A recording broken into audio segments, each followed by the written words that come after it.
जय श्रीमन नारायण में पंडित देवेश कृष्ण शास्त्री आज पुनः प्रस्तुत हुआ हूँ आप लोगों के समक्ष इस वीडियो के माध्यम से।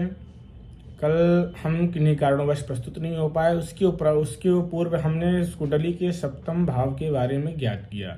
अगर सप्तम भाव में अभी तुम्हारा सूर्य चल रहा है, अगर सूर्य कुंडली के सप्तम भाव पे विद्यमान है तो उस जातक को विवाह रूपी कैसे कठिनाइयाँ पड़ सकती हैं, विवाह रूपी उसका कार्य कैसा रहेगा, इन सब के बारे में हमने ज्ञात किया। विवाह में देरी हो सकती है या नहीं हो सकती। थोड़ा इसमें बृहद रूप से हमने वर्णन नहीं कर सका या फिर कहें तो नहीं कर पाया कि बहुत व्याख्याएं इसकी नहीं हो पाई।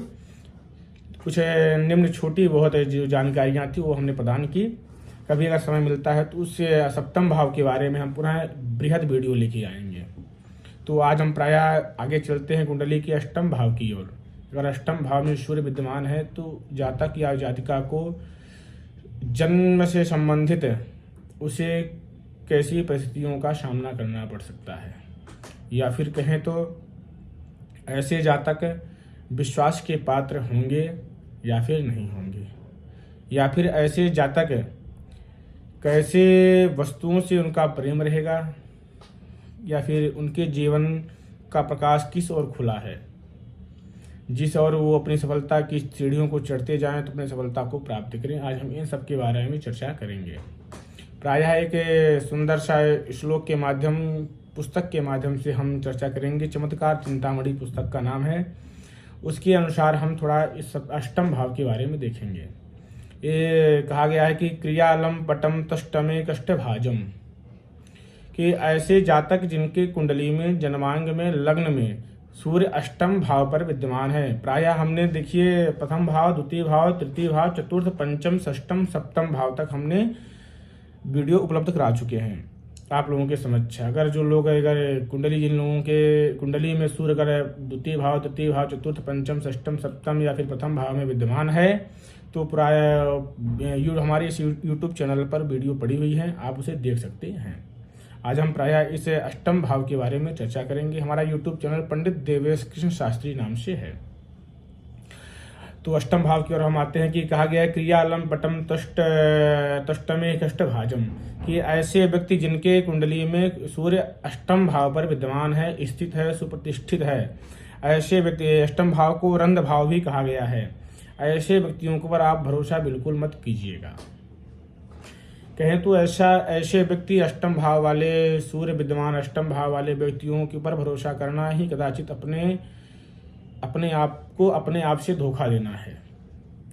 क्योंकि ऐसे व्यक्तियों अगर आप कोई कार्य देते हैं तो कार्य के प्रति हमेशा झूठा व्यवहार आपको फल देंगे। अगर आप उन्हें किसी कार्य को देते हैं करने के लिए तो कार्य कभी पूरा नहीं करेंगे। आज कल परसों बोलते हुए, बहाना मारते हुए, उस कार्य को झूठलाते हुए ऐसे आपका समय खराब करेंगे।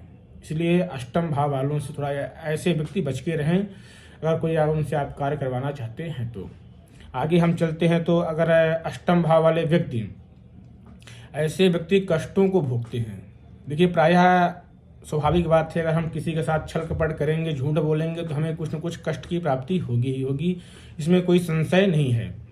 तो अष्टम प्रायः पहले ही बता दिया गया है कि क्रिया लंपटम तुष्टमे कष्टभाजम, कि लंपटम अर्थात ये लंपट वाला कार्य करेंगे, आगे पीछे वाला कार्य करेंगे, क्रिया अर्थात करना।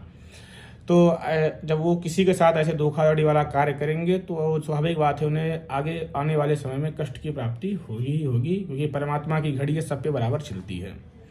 तो इससे आगे व्यक्तियों को विदेशी अर्थात स्वदेशी विदेशी स्त्रियों से सावधान रहना चाहिए। आज के परिवेश के अनुसार कहें तो सोशल मीडिया रूपी जैसे आजकल जो चल, तो इन सब से उन्हें सावधान रहना चाहिए ऐसे व्यक्तियों को, है ना। ऐसे व्यक्ति इन सब से थोड़ा कहें तो इन लोग को बच के रहना चाहिए। धोखा इन लोग से ऐसे मिल सकता है। और ऐसे व्यक्तियों का भी अपने जैसे उनका भरोसा होता है, वो हमेशा खराब वस्तु, अगर कोई चीज़ अगर खरीदते हैं तो अगर उनके सामने दो तीन वस्तुएं प्रस्तुत कर दी जाएँ, एक खराब, एक थोड़ा मध्यम क्वालिटी की, एक थोड़ा अच्छी क्वालिटी की, तो ऐसे व्यक्ति हमेशा उत्तम क्वालिटी की वस्तुओं को छोड़ करके खराब या मध्यम वाली वस्तुओं पर ही ध्यान लगाते हैं। अष्टम भाव में सूर्य है तो ये ज्ञात होता है। आगे हम चलते हैं तो ऐसे व्यक्तियों को चोरों से सावधान रहना चाहिए। चोरों रूपी व्यक्ति, चोरों से ऐसे व्यक्तियों का धन का हरण हो सकता है। धन की चोरी इनकी चोरों द्वारा हो सकती है, धन की चोरी होगी और हानि भी हो सकती है। और आगे हम बढ़ते हैं तो ऐसे व्यक्तियों को आने वाले समय पे प्रायः 30-35 साल की उम्र के बाद, है ना, इंद्रियों रूपी गुप्त रोगों संबंधित पीड़ाओं से ग्रसित हो सकते हैं। इंद्रियां प्रायः आप लोग जानते हैं इंद्रियों रूपी गुप्त रोग संबंधित बीमारियों से ये ग्रसित हो सकते हैं। ये थोड़ा सोचने की बातें हैं, है ना। प्रायः अब इसे हम खुल के तो नहीं बता सकते, बाकी आप लोग इसे खुद ज्ञात कर सकते हैं।